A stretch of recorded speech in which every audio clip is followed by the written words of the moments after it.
We have a program, a whole day program today. Ito yung tinatawag na EGR or Encounter God Retreat.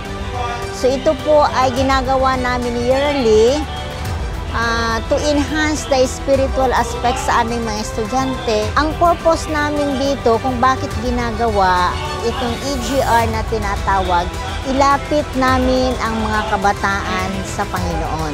And we are hoping na through this program ay marami kaming mga batang matulungan.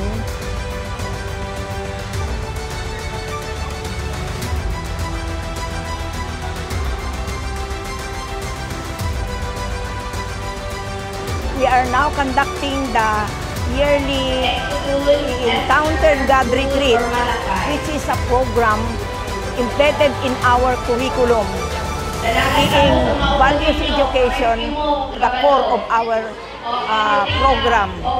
This is a yearly activity participated in by all graduating and moving up students.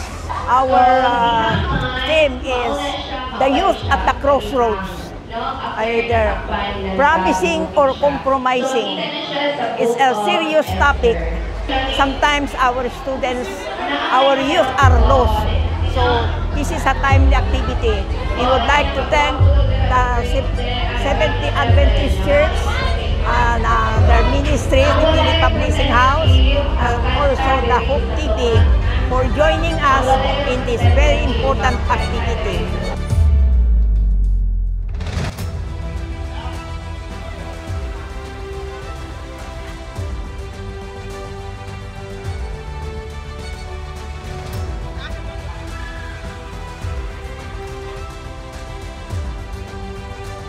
I have learned so much topic today, especially yung mga panganib tulad ng drugs, alcohol, and especially the technology of using the technology.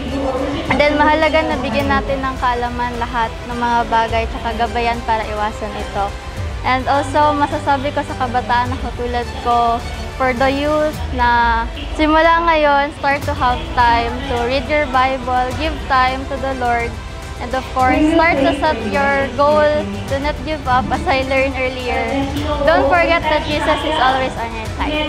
I would like to thank God na nahimo kini nga materialize ang ato Victoria karon nga gisponsoran sa Publishing Department sa Southern Mindanao Mission.